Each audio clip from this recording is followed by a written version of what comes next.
Congress senior నేత రాజ్యసభ మాజీ సభ్యుడు ధర్మపురి శ్రీనివాస్ కు అధికారిక లాంఛనాలతో అంత్యక్రియలు నిర్వహించాలని ముఖ్యమంత్రి రేవంత్ రెడ్డి ఆదేశించారు. రేపు డిఎస్ స్వస్థలం నిజామాబాద్లో అంతిమ సంస్కరణలు జరగనున్నాయి. ఇందుకు ఏర్పాట్లు చేయాలని సీఎం రేవంత్ అధికారులను ఆదేశించారు.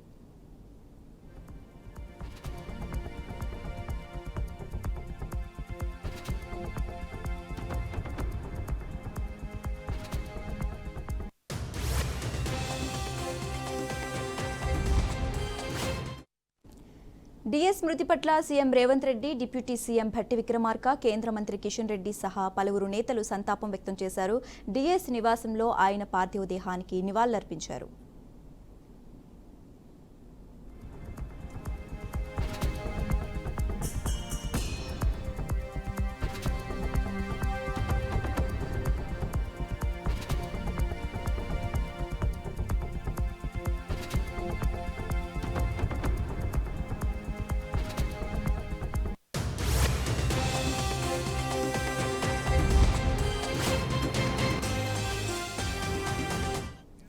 కాంగ్రెస్ పార్టీ భావజాలాన్ని తెలుగు రాష్ట్రాల్లో విస్తరింపజేసిన కీలక నేతల్లో డి శ్రీనివాస్ ఒకరని ఉప ముఖ్యమంత్రి భట్టి విక్రమార్క పేర్కొన్నారు.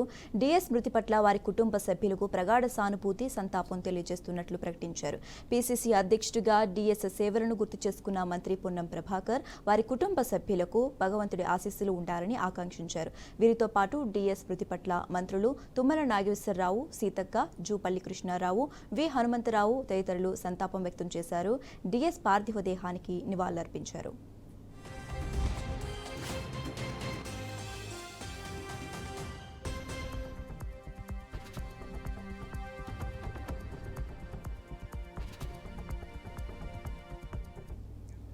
శాసనమండలి చైర్మన్ గుత్తా సుఖేందర్ రెడ్డి డి శ్రీనివాస్ మృతి పట్ల సంతాపం వ్యక్తం చేశారు. జీవితంలో ఎన్నో ఒడిదుడుకులు ఎదుర్కొని డిఎస్ గొప్ప నాయకునిగా ఎదిగారని కొనియాడారు. సామాన్య స్థాయి నుంచి పీసీసీ అధ్యక్షుడు, మంత్రిగా పనిచేసే స్థాయికి ఆయన ఎదిగారని గుర్తు చేశారు. డిఎస్ పవిత్ర ఆత్మకు శాంతి చేకూరాలని, కుటుంబ సభ్యులకు మనోధైర్యం కల్పించాలని భగవంతుణ్ణి ప్రార్థిస్తున్నట్లు సుఖేందర్ రెడ్డి తెలిపారు.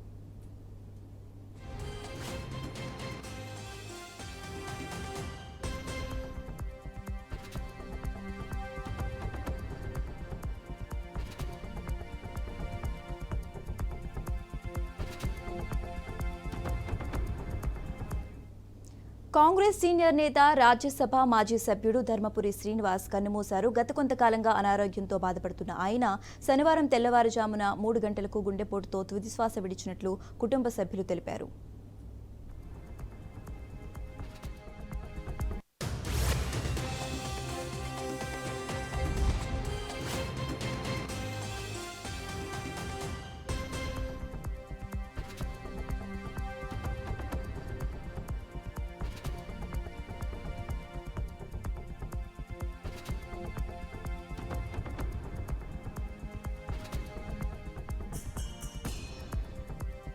ఇక నిజామాబాద్ జిల్లాకు చెందిన డి శ్రీనివాస్ కాంగ్రెస్ పార్టీలో పీసీసీ అధ్యక్షుడిగా, మంత్రిగా సేవలందించారు. రాష్ట్ర విభజన తర్వాత 2015లో బీఆర్ఎస్లో చేరి రాజ్యసభ సభ్యుడిగా ఎన్నికయ్యారు. ఆ తర్వాత మళ్లీ కాంగ్రెస్లో చేరారు. డిఎస్కు 2 కుమారులు కాగా చిన్న కుమారుడు ధర్మపురి అరవింద్ ప్రస్తుతం బీజేపీ తరపున నిజామాబాద్ ఎంపీగా ఉన్నారు. పెద్ద కుమారుడు సంజయ్ గతంలో నిజామాబాద్ మేయర్గా పనిచేశారు.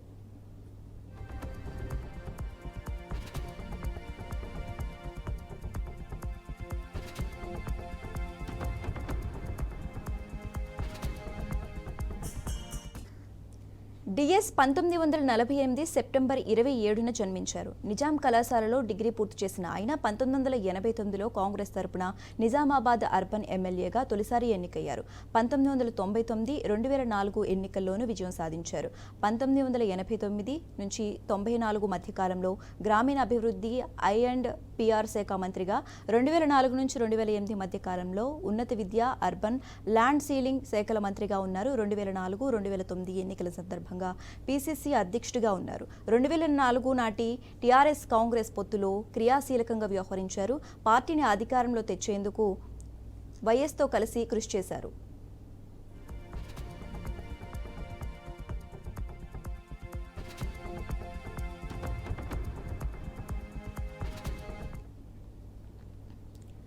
సోనియాకు విధేయుడిగా గుర్తింపు పొందిన డిఎస్కు ప్రణబ్ ముఖర్జీ తదితర సీనియర్ నేతలతో కూడా సన్నిహిత సంబంధాలు ఉండేవి.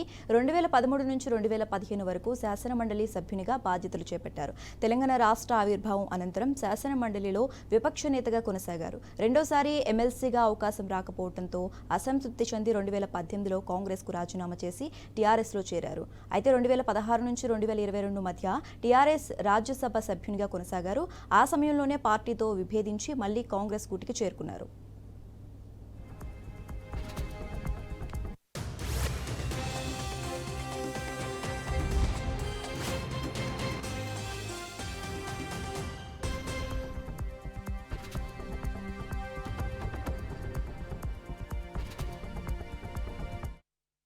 తండ్రి దూరం అవటంపై కుమారుడు అరవింద్ కన్నీటి పర్యాంతమయ్యారు. అన్నా అంటే నేనున్నానని, ఏ ఆపదలో అయినా ఆదుకునే సీనన్న ఇక లేరు. నా తండ్రి గురువు అన్నీ మా నాన్నే. పోరాడు, భయపడుకో అని నేర్పింది ఆయనే. ప్రజలను ప్రేమించి ప్రజల కోరికే జీవించు అని చెప్పేవారు. నాన్న నువ్వు ఎప్పటికీ నాతోనే ఉంటావు, నాలోనే ఉంటావు అని అరవింద్ కన్నీరు మున్నీరయ్యారు.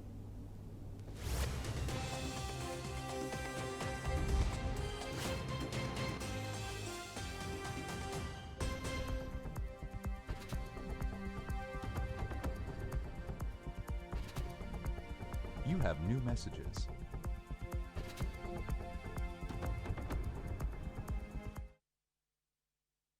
సభ్యుడిగా ఉన్నప్పుడు వారితో కలిసి పనిచేసేటువంటి అదృష్టం కూడా నాకు లభించింది. వారు ఏ రాజకీయ పార్టీ అయినప్పటికీ కూడా ఒక మంచి వ్యక్తి, అందరితో స్నేహభావంతో ఉండేటువంటి వ్యక్తి.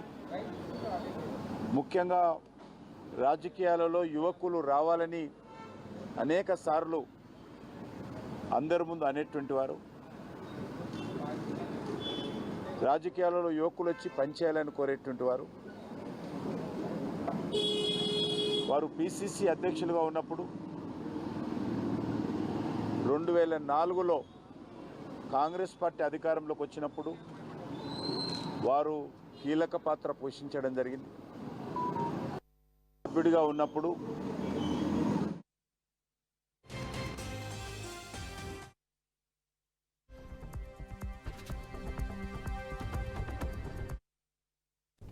ఇక ఇదే అంశానికి సంబంధించి మరింత సమాచారం మా ప్రతినిధి ధనుంజయ్ ఫోన్ ద్వారా అందిస్తారు. ధనుంజయ్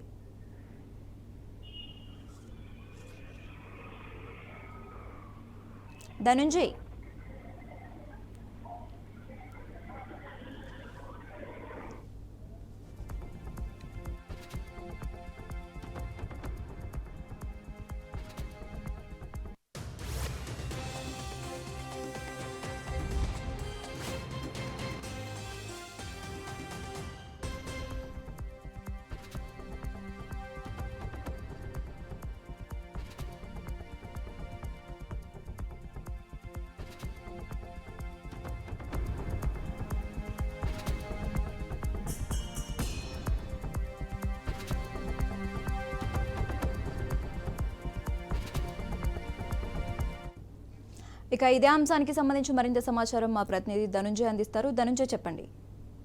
శశిరేఖ నిజామాబాద్ జిల్లాకు రాజకీయ దురంధరుడు ధర్మపురి శ్రీనివాస్. పాలిటిక్స్ లోనే ఆయన తనలా ముద్ర వేసుకున్న మహోన్నత వ్యక్తి. ధర్మపురి శ్రీనివాస్ నిజామాబాద్ జిల్లాలోని రాజకీయాలతో పాటు రాష్ట్ర రాజకీయాల్లో దశాబ్దాలు సాధించిన మహోన్నత వ్యక్తి ఆయన. ఇంటి పేరులోనే ధర్మపురి కలిపి డిఎస్ ఈ పేరుతోనే రాజకీయాల్లో స్థిరమైన స్థానాన్ని సంపాదిస్తున్నాడు. సామాన్యమైన ఎన్ఎస్ఐ కార్యకర్తగా నిజామాబాద్ జిల్లా పార్టీలో చేరి ఆ పార్టీ రాష్ట్ర అధ్యక్ష పదవితో పాటు రాజకీయ వ్యక్తిగా ధర్మపురి శ్రీనివాస్ ఈరోజు నిజామాబాద్ జిల్లాలో ఏకఛత్రాధిపత్యం వహించారు. ఇలాంటి పరిస్థితుల్లో ఆయన అకాల మరణం ఈరోజు నిజామాబాద్ జిల్లా ప్రజలు సైతం కన్ఫ్యూజన్ చెప్పచ్చు. ఎందుకంటే అంచెలంచెలుగా ఎంతో రాజకీయాల్లో గుణములు దిద్దుకొని రాష్ట్ర రాజకీయాల్లో సాధించి ఒక దశాబ్దంలో రాజశేఖర రెడ్డి ప్రభుత్వ హయాంలో